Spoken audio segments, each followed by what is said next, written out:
Selamat datang di mata kuliah Asesmen Berbasis TIK. Saya ucapkan selamat bergabung kepada seluruh mahasiswa yang telah mengambil mata kuliah ini. Perkenalkan, saya Bahrul Rizky Kurniawan, dosen yang akan mengampu mata kuliah ini selama 1 semester. Silakan Anda subscribe channel YouTube saya karena materi pada perkuliahan ini dapat Anda akses melalui channel YouTube saya. Anda juga boleh like, share agar video ini bermanfaat untuk orang yang lebih banyak. Baiklah, sebelum kita mulai perkuliahan pada hari ini, kita awali dengan berdoa. Silakan berdoa sesuai agama dan kepercayaan masing-masing. Berdoa, dipersilakan. Selesai. Pada video kali ini, kita masih akan melakukan pengembangan tes berbasis TIK dengan menggunakan Makromedia Sysmek 4. Hanya saja, kali ini kita akan melakukan upgrade terhadap tes yang telah kita kembangkan pada video sebelumnya.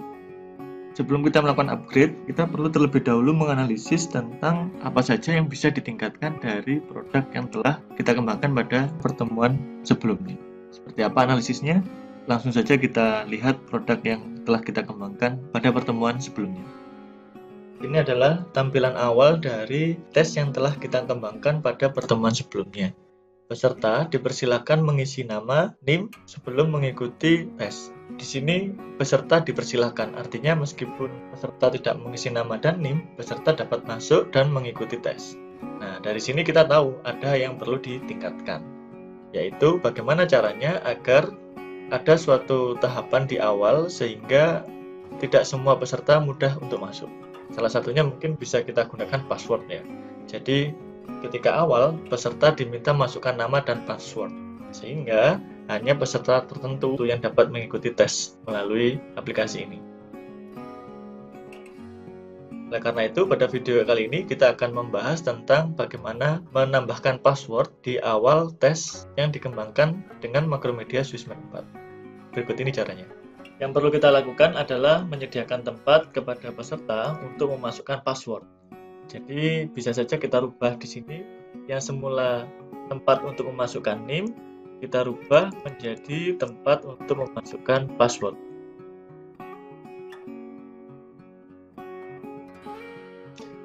Kemudian variabelnya variabel ini awalnya adalah variabel NIM. Kita ganti saja menjadi variabel password.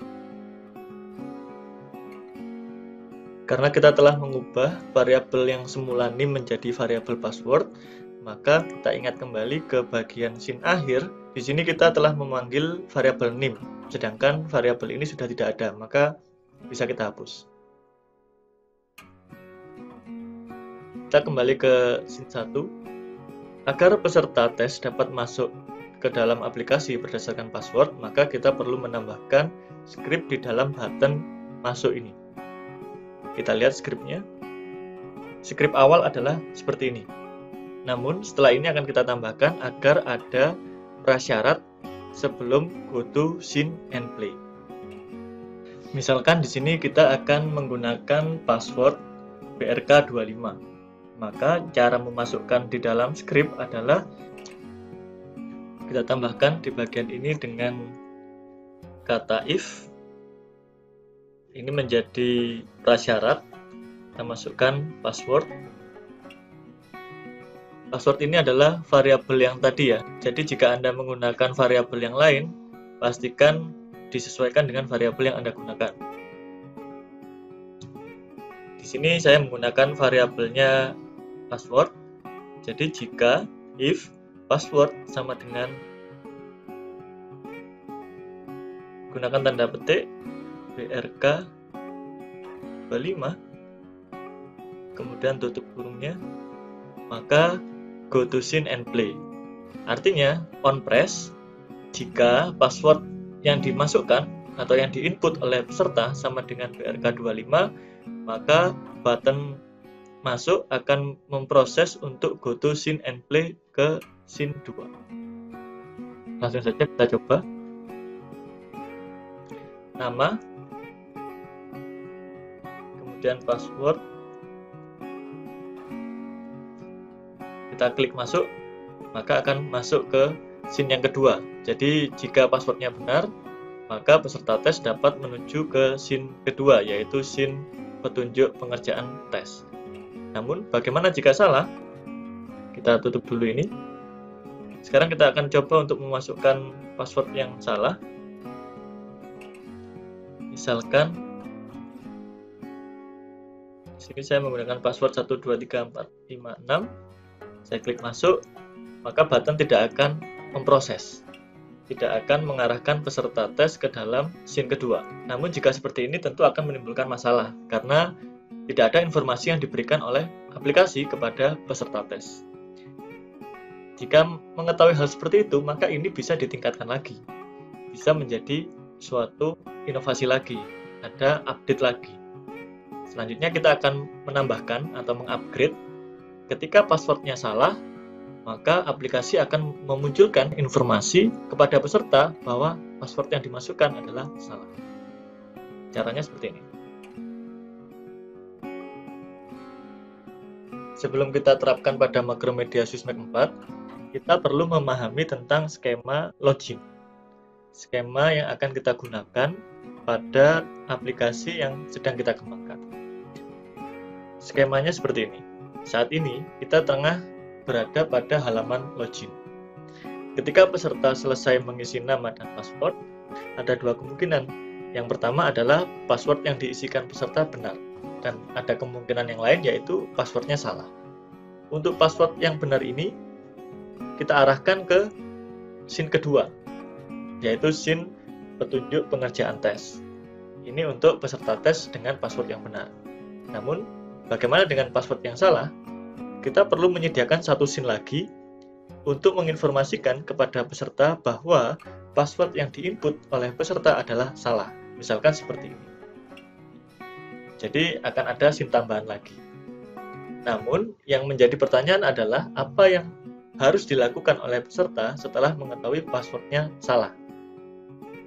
Yang dilakukan oleh peserta misalkan harus mengisi ulang. Maka kita rancang agar setelah peserta mengetahui passwordnya salah, peserta kita arahkan kembali ke halaman login. Ini adalah skema login yang akan kita kembangkan pada video kali ini. Selanjutnya akan kita realisasikan dalam Makromedia Sysmeck 4. Seperti yang kita bahas tadi, bahwa kita memerlukan scene baru untuk menginformasikan kepada peserta bahwa passwordnya salah. Maka kita tambahkan saja di sini scene baru, insert scene. Kita letakkan di setelah scene 2. Misalkan di sini kita beri nama scene 3. Tampilan scene 3 ini akan saya buat sama dengan scene 1. Jadi di sini saya copy tampilan dari scene 1.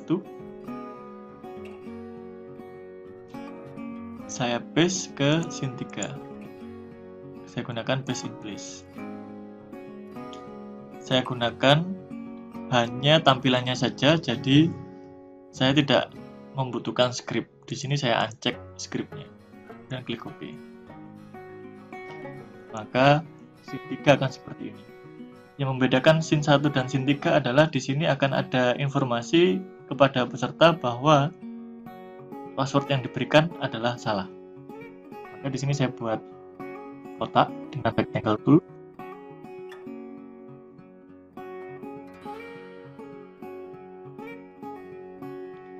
Saya buat warnanya hitam. Saya ganti solid. Dan di sini akan ada teks.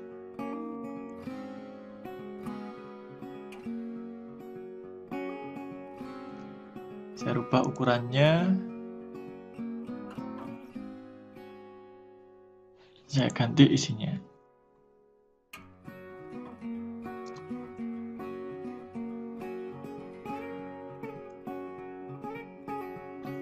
Saya buat center. Saya rubah warnanya.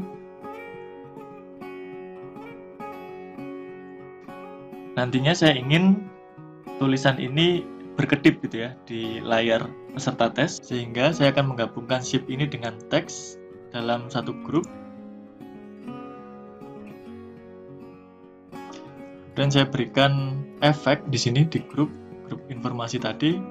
Awalnya pada frame 1 saya akan place, kemudian frame 15 saya remove. Ini untuk menghasilkan efek berkedip ya. Kita gunakan efek place and remove. 30 ini place.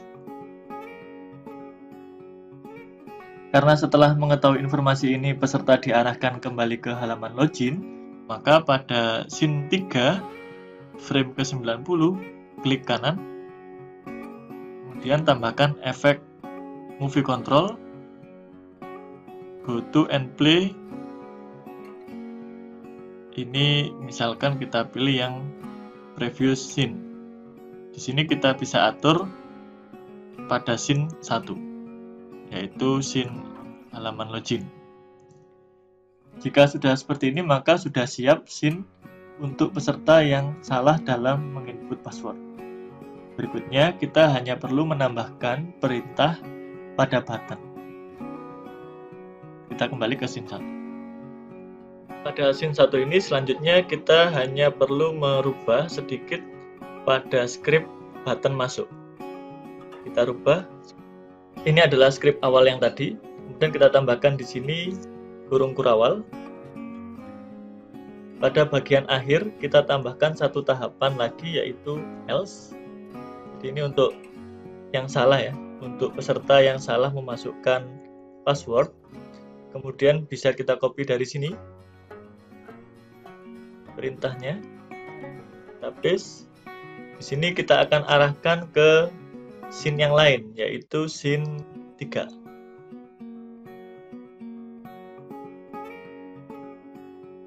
Dan kita akhiri dengan kurung kurawal.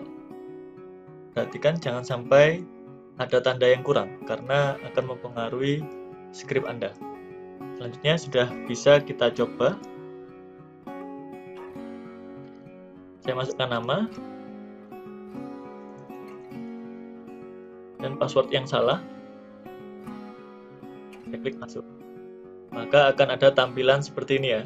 Ada peringatan bahwa passwordnya salah, kemudian diarahkan untuk kembali input password yang benar.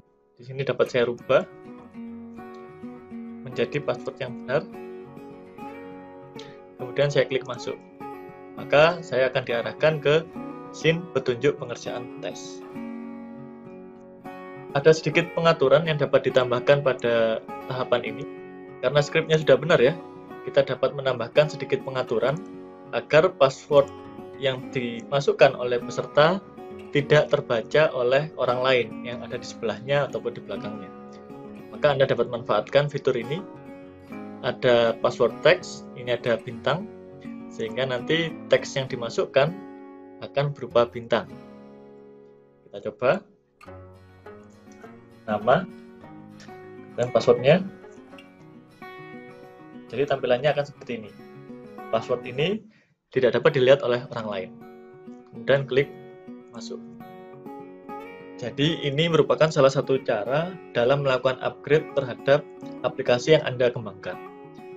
Silakan Anda kembangkan lebih lanjut, Anda teliti lagi tentang produk yang sedang Anda kerjakan. Pasti ada banyak yang bisa ditambahkan. Silakan Anda berkreasi, Anda teliti, analisis fitur-fitur apa saja yang masih bisa Anda tambahkan. Dan nantinya ketika produk Anda sudah final, produk Anda akan menjadi tugas UTS pada mata kuliah ini. Jadi silakan Anda kerjakan sebaik mungkin. Selamat bekerja, selamat berusaha, melakukan yang terbaik. Saya akhiri untuk video kali ini, semoga bermanfaat. Wassalamualaikum warahmatullahi wabarakatuh.